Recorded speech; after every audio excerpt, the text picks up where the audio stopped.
Good morning po sa inyong lahat. Gawa muna po tayo ng short video para sa pangatlong araw namin dito sa Paris. Kagaya nga po ng sinabi ko kahapon sa last video, nandito na po yung ibang kasamahan namin na taga Vienna. At ngayon po, kami po ay magtatanghalian muna. Nagdalawang grupo po kami dahil kami po ay medyo marami na. At syempre, kaming anim pa rin po ang magkakasama. Maghahanap muna po kami ng restaurant na pwede namin pong makainan. Medyo magiging busy na po kami ngayon kasi ito po ang unang araw ng simula ng conference. Kaya't sasaglit lang po kami ng pagkain. Tapos magpiprepare na po kami ng aming mga kailangan. After po ng ilang minuto na paglalakad ay heto po ang nakita namin. Ang Iban Restaurant. Ito po ay Korean restaurant. Ito nga palang conference na ito ay European Conference. Kaya naman marami pong members ng Couples for Christ ang magpupuntahan dito sa Paris.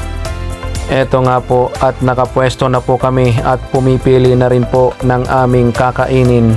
At dyan po sa aming tabi ay meron na rin pong mga Pilipino na member din po ng Couples for Christ. At kung hindi ako nagkakamali, sila po ay galing Switzerland. At di nga po nagtagal ay heto, dumating na rin po ang pangalawang grupo. Sila po ay mga kasamahan din po namin na nanggaling din po ng Vienna, Austria. Ayan, at isa-isa na rin po silang pumasok para po makahanap na rin po ng mauupuan. Ayan. At kung inyo pong mapapansin ay halos napuno na po namin yung isang lamesa. Pero pinalipat din po kami dyan dahil sobrang puno na daw kaya lumipat kami doon sa may kabila. At after nga po ng ilang minuto, heto at unti-unti na pong dinideliver ang aming mga pagkain na in-order. Sa totoo lamang po ay napaunti po yung aming order. Pero talaga naman pong nabusog din po kami at napakasarap talaga ng kanilang pagkain. At dito po ay inuumpisahan na ring apuyan yun pong aming pag-iihawan. Heto nga po at after nilang mai-prepare ay dinala na rin po nila yung aming mga in-order na iihawin. At ito po ay isa-isa na naming inilagay sa grillan.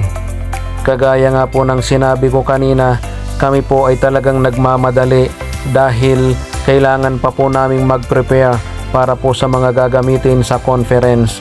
Kaya naman po tinapos na po agad namin ang aming pagkain at heto, pabalik na po ulit kami sa hotel para po mag-prepare ng aming mga gagamitin.